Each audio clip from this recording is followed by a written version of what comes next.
नमस्कार दोस्तों, मैं अर्पित शर्मा स्वागत करता हूं आपके अपने यूट्यूब चैनल श्री क्लासेस में। जैसा कि आपको पता है कि हम इस चैनल पर पटवारी के लिए मैथ्स का मॉक टेस्ट कर रहे हैं, जिसका आज 9th नंबर है, यानी कि 9th नंबर का मॉक टेस्ट है। अभी तक हमने 8 मॉक टेस्ट कंप्लीट कर लिए। जिन भी साथियों ने अभी तक वो मॉक टेस्ट नहीं दिए हैं तो एक बार ज़रूर देख लीजिए एग्ज़ाम देने से पहले। आपको मैक्सिमम क्वेश्चंस इसी टाइप से एग्ज़ाम में देखने को मिलेंगे। स्टार्ट करते हैं आज की क्लास। एक विक्रेता अपने ग्राहकों को 25% की छूट देता है और फिर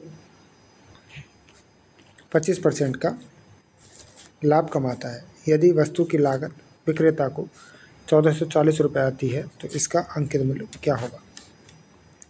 माना अंकित मूल्य गुणा 25% छूट देता है, यानी कि 75/100। इसमें 25% लाभ कमाता है, यानी कि 100/125 बराबर किसके दे रखा है आपको 1440 के दे रखा है। यहाँ से 100 से 100 कट गया, ये 3 बार कट गया, ये 5 बार कट गया, ये इधर जाके मल्टीप्लाई हो जाएगा और ये इधर आके डिवाइड हो जाएगा, यानी कि 1440 मल्टीप्लाई बाई 5 डिवाइडेड बाई 3। ये क्या आ जाएगा आपका अंकित मूल्य आ जाएगा। और हमें अंकित मूल्य चाहिए। 3 से काटो, 3 चौक 12, 8 0 0 8 5 40 हासिल 4 20 और 4 24। 2400 रुपये क्या हो गया इसका अंकित मूल्य हो गया। आपका आंसर हो गया डी। उम्मीद करता हूँ आपको समझ में आ गया होगा। बढ़े अगले प्रश्न की ओर। किसी वर्ग का विकर्ण 16√2 सेंटीमीटर है, वर उसका परिमाप क्या होगा। ये इस टाइप का क्वेश्चन मैंने कल भी करवाया था, जिसमें मैंने क्षेत्रफल पूछा था। आज मैं आपसे परिमाप पूछ रहा हूँ। ए ये क्या होता है √2a होता है। √2a की वैल्यू क्या दे रखी है आपको 16√2 दे रखा है। √2 से √2 कट गया। ए बराबर क्या दे रखा है आपको 16 दे रखा है। परिमाप क्या होता है 4a होता है, तो 16 चौक 64 आपका आंसर हो जाएगा। समझ में आ गया। बढ़े अगले प्रश्न की ओर। यदि x बराबर 2 दे रखा है तो x³ plus 27x² plus 243x plus 631 की वैल्यू क्या होगी। x बराबर 2 है तो x³ क्या हो जाएगा 8 हो जाएगा, प्लस 27 गुणा तो x का स्क्वायर यानी कि 2 दूनी 4 108 प्लस 243 गुणा 2 6 8 4 यानी कि 486 प्लस 631 आपको दिया हुआ है। ये इन सबको जोड़ दो, ठीक है, जोड़िए भाई। 1 और 6 7 7 और 8 15 और 8 23 ऐसे लगी 2। ऑप्शन वैसे एक ही ऑप्शन है जिसका इकाई का अंक यानी कि फर्स्ट डिजिट क्या 3 है। वैसे अपन यहाँ टिक कर सकते हैं, लेकिन 1 मिनट ज़्यादा 20 सेकंड और लगेगा आपको जोड़ने में, तो जोड़ना सही है। 3 और 2 5 5 और 8 13 अच्छे 1 6 और 4 10 और 1 12 11 और 1 12 1233 आपका क्या आ गया आंसर आ गया। समझ में आ गया। यहाँ x की वैल्यू आपको डायरेक्ट दी हुई थी, तो हमने यहाँ पे इस जो इक्वेशन है इसमें x की वैल्यू पुट अप कर दी, तो 1233 आपका आंसर हो गया। समझ में आ गया। बढ़े अगले प्रश्न क्या। किसी घनाभ की भुजाओं का अनुपात 1:2:3 है। इसका पृष्ठ क्षेत्रफल 88 वर्ग सेंटीमीटर है, तो घनाभ का आयतन क्या होगा। तो घनाभ का जो पृष्ठ क्षेत्रफल होता है वो क्या होता है LB plus BH plus LH। ये बराबर कितना दे रखा है आपको 88 दे रखा है। रेशियो क्या है x/2x/3x ये दिया हुआ है। तो L B और H। L कितना हो गया 2x² हो गया, LB BH कितना हो गया 6x² हो गया प्लस 3x² हो गया, बराबर किसके दे रखा है 88 के। ये यहाँ से 2 से तो काट दो पहले, 44 आ गया। 2 और 6 8 और 3 11x² बराबर क्या दे रखा है 44 दे रखा है। x की वैल्यू यहाँ से क्या आ जाएगी x² की 4 आ जाएगी, और x की वैल्यू क्या आ जाएगी 2 आ जाएगी। x की वैल्यू 2 आ गई। अब आपसे क्या पूछा है घनाभ का आयतन, तो देखो 2 अनुपात इसमें रखो आप, तो 2:4:6 अनुपात क्या मतलब वैल्यू आ गई नहीं तो, ठीक है। तो 1 2 3 LBH होता है घनाभ का आयतन, LB और H। L क्या दे रखा 2, B कितना है 4 और ये कितना 6। 8 6 48 सेंटीमीटर क्यूब आपका आंसर हो जाएगा, 48 सेंटीमीटर क्यूब। समझ में आ गया ना ये कैसे किया हमने। बढ़िया, अगले प्रश्न किया। कक्षा में 30% छात्रों के पास मोबाइल फ़ोन है। मोबाइल फ़ोन रखने वाले छात्रों में से 10% के पास में ब्लूटूथ है की सुविधा है। यदि कक्षा में 200 छात्र हैं तो कितनों के पास में ब्लूटूथ सुविधा है। यानी कक्षा में 30% के पास में फ़ोन है, 30% का 10% यानी कि 3% के पास में क्या है आपके पास ब्लूटूथ है, 3%। तो कुल छात्र है 200, 200 का 3% कितना होता है, 6 होता है। यही आपका आंसर है। समझ में आ गई भाई। 30% के पास मोबाइल फ़ोन है और मोबाइल फ़ोन रखने वालों में से 10% के पास में ब्लूटूथ है। तो 30 का 10% निकाल लिया, 3 आ गया, और टोटल नंबर है उसका 3% हमने निकाल दिया, तो आपका 6 आ गया। समझ में आ गई। बढ़िया, अगले प्रश्न के। 6 वस्तुओं का बिक्री मूल्य 8 वस्तुओं के लागत मूल्य के बराबर है। यानी कि 6 SP सेलिंग प्राइस बराबर 8 CP यानी कॉस्ट प्राइस। ये 6 हो जाएगा, ये 8 हो जाएगा। कितना है, 2 बढ़ा किससे, 6 से, गुणा 100 यानी कि 100/3। 100/3 क्या होता है, 33.33 होता है। यही आपका आंसर है। ठीक है, समझ में आ रहा है ना। बढ़िया, अगले प्रश्न की। एक विक्रेता ने एक वस्तु को 20% के लाभ पर तथा दूसरी को 20% के हानि पर बेची, तो पूरे सौदे में उसको क्या हुआ। इस टाइप का एक क्वेश्चन का एक फार्मूला है। जब आपको परसेंटेज सेम दे रखी हो तो आप क्या करेंगे, x²/100% की क्या होगी आपको हानि होगी, ये फिक्स है। ठीक है, तो 20 और 20 का स्क्वायर यानी कि 400/100% की क्या यानी कि 4% की क्या हो जाएगी आपको हानि हो जाएगी। ये फिक्स फार्मूला है, 4% की हानि हो जाएगी आपको। ठीक है, ये फिक्स फार्मूला है। अगर इसको आप देखना भी चाहें या करना चाहें तो देखिए, करिए। कोई वैल्यू 100 पे थी, 20% का लाभ यानी कि 120 पे हो गई। अगली बार इसको 20% की हानि यानी कि 120 का 20% क्या होता है, 24 होता है, यानी कि 96 रुपये हो जाएगा।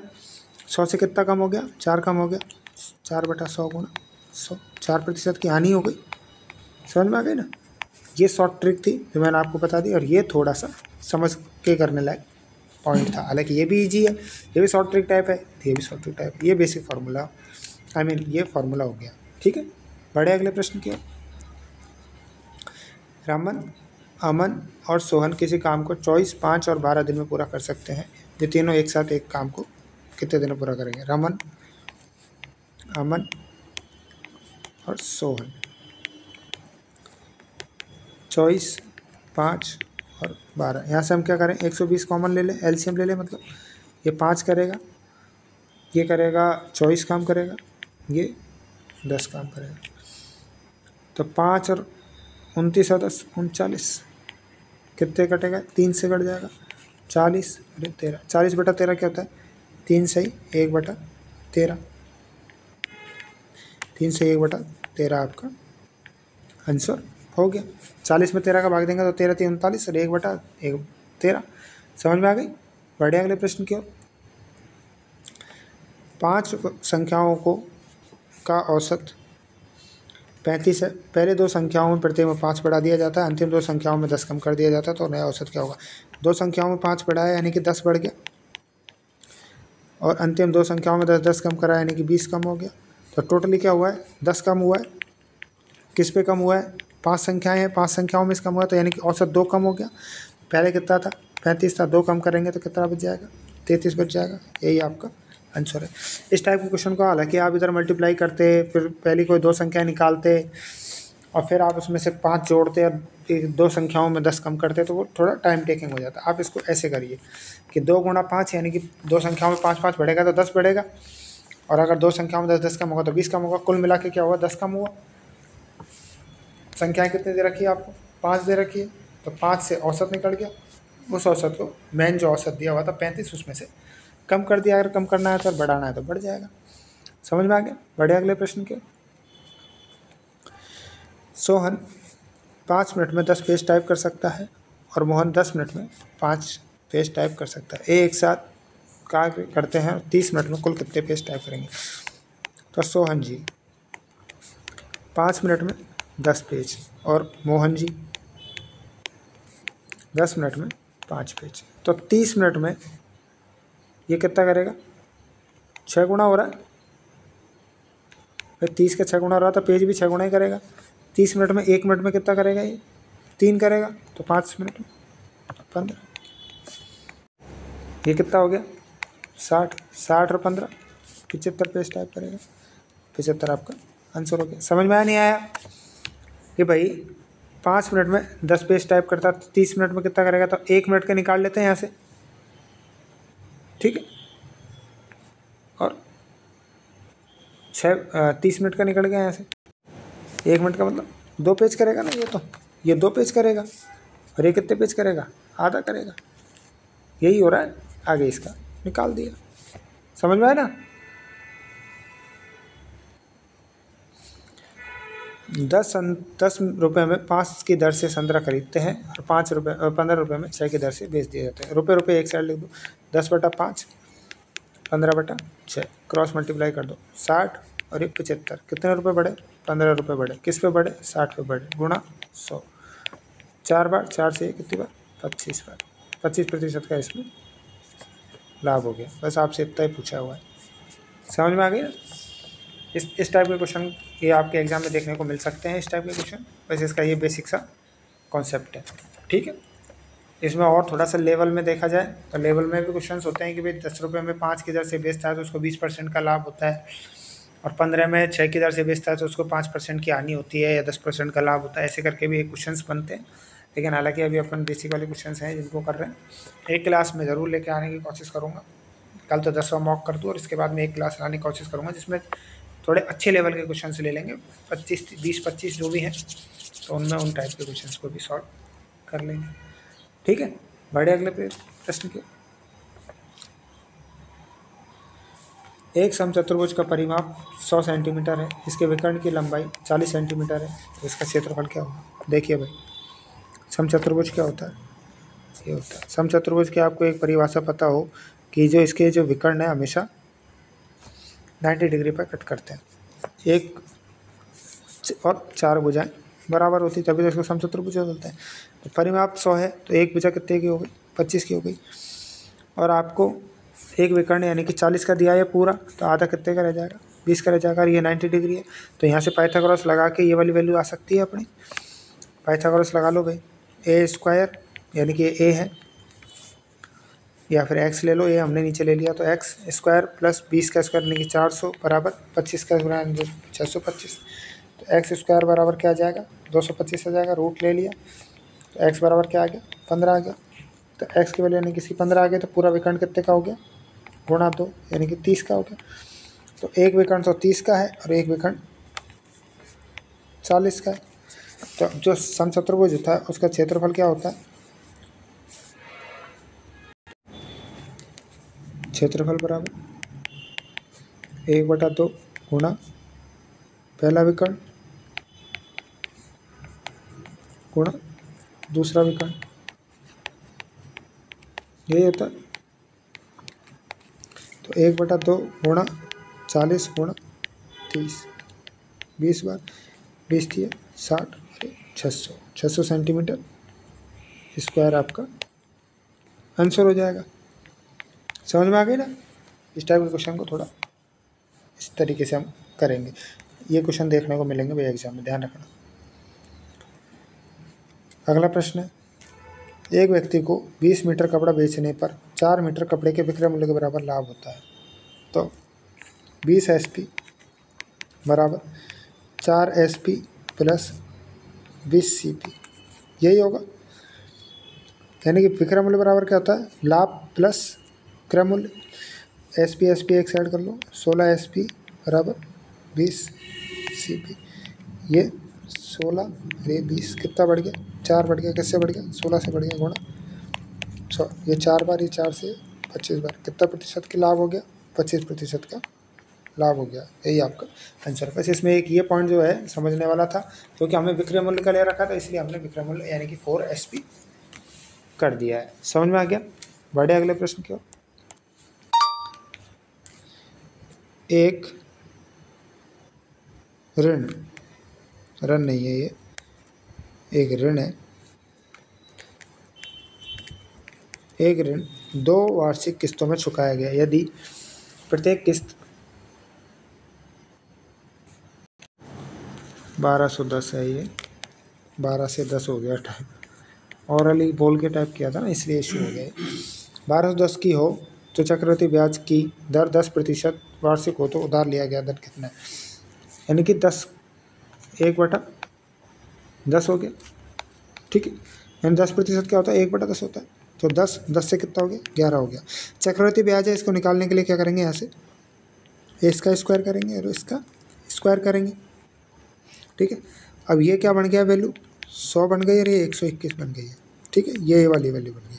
अब ये दोनों बराबर है क्या, 11 और 121 बराबर है, नहीं है, तो इसको बराबर करने के लिए क्या करेंगे, 11 से गुणा कर देंगे। ऊपर वाला 110 हो गया और ये 121 हो गया, और नीचे वाला 100 और 121 है ये। अब इसको क्या बोला हुआ है आपको, किस्त की एक दर बोली हुई है, यानी कि किस्त तो ये है और ये मूलधन है। तो एक जो किस्त है वो 121 की है, 121 बराबर किसके दे रखा है आपको, 1210 के दे रखा है, तो एक बराबर किसके हो गया, 10 का हो गया। ठीक है, तो 210 तो आपका मूलधन है और 242 आपकी चक्रवृद्धि ब्याज के साथ में अमाउंट हो गई है। ठीक है, एक का मतलब क्या दे रखा है आपको, 10 दे रखा है, आपको क्या चाहिए, उधार ली गई राशि यानी कि धन चाहिए, 210 का गुणा 10, 21 आपका क्या हो गया, मूलधन हो गया। समझ में आ गया। एक बार और मैं समझा देता हूँ, मेरे को लग रहा है कि आपको समझ में नहीं आया हो, क्योंकि हो सकता है थोड़ा सा शॉर्ट ट्रिक अच्छी है, बता देता हूँ एक बार और। हमने क्या किया, ठीक है, 1210 है, ये तो समझ में आ ही गया होगा। 10% यानी कि 1/10 है।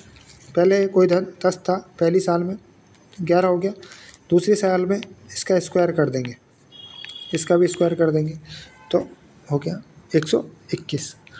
अब ये और ये दोनों बराबर नहीं है, इसको बराबर करने के लिए क्या करेंगे, 11 से गुणा कर देंगे, तो ये क्या बन जाएगा 110 और ये भी 121। अब ये जो अमाउंट है 210, ये तो है मूलधन, और ये जो 242 है जो हो गया मिश्र धन चक्रवृद्धि ब्याज पे। अब आपको एक किस्त दी, यानी प्रत्येक वार्षिक किस्त बराबर बराबर रहेगी, यानी कि 121 का मतलब दे रखा है आपको 1210, तो एक का मतलब आ जाएगा 10। अब आपसे क्या पूछा है, धन पूछा है, तो 210 गुणा 10 2100 आपका आंसर हो गया। समझ में आ गया। ये शॉर्ट ट्रिक थी आपकी चक्रवृद्धि ब्याज से किस्त निकालने वाली, उम्मीद करता हूँ आपकी समझ में आ गई होगी। बढ़िया, अगले प्रश्न की ओर। किसी निश्चित धन पर 12% वार्षिक दर से 9 वर्ष तथा 12 वर्ष के लिए अर्जित साधारण ब्याज का अनुपात क्या होगा। कोई धन है x गुणा 12/100 गुणा 9 वर्ष अनुपात x गुणा 12/100 गुणा 12 वर्ष। तो ये सारा तो कट गया, क्या बच गया 9/12। इसका हम डायरेक्ट भी कर सकते थे, मैं डायरेक्ट बताता हूँ कैसे कर सकते थे, 3/4, ये आपका आंसर हो गया। कुछ नहीं, ये तो कॉमन है भाई, ये तो दोनों जगह आएगा। इसका टाइम का तो अनुपात निकालना था, तो यहाँ से 3/4, ये क्वेश्चन पढ़ते ही आपकी समझ में आ जाना चाहिए था मेरे हिसाब से तो, पर कोई बात नहीं, हमने इसको सॉल्व कर लिया, बेसिक से भी कर लिया। ठीक है, 3/4 आपका आंसर हो गया। बढ़े अगले प्रश्न की ओर। एक मशीन का मूल प्रति वर्ष 10% की दर से घटता है। मूल्य, यदि मशीन का वर्तमान मूल्य 1,00,000 रुपये है तो 2 वर्ष के बाद में इसका मूल्य क्या होगा, तो 1,00,000 गुणा 10% यानी कि 9 गुणा 90/100, 4 जीरो से 1 2 3 4 कट गया, 9 9 81, 2 जीरो तो ये है ही है और एक ये हो जाएगा 3 जीरो, यानी कि 81,000 रुपये आपका आंसर हो गया। ठीक है, बड़े अगले प्रश्न के।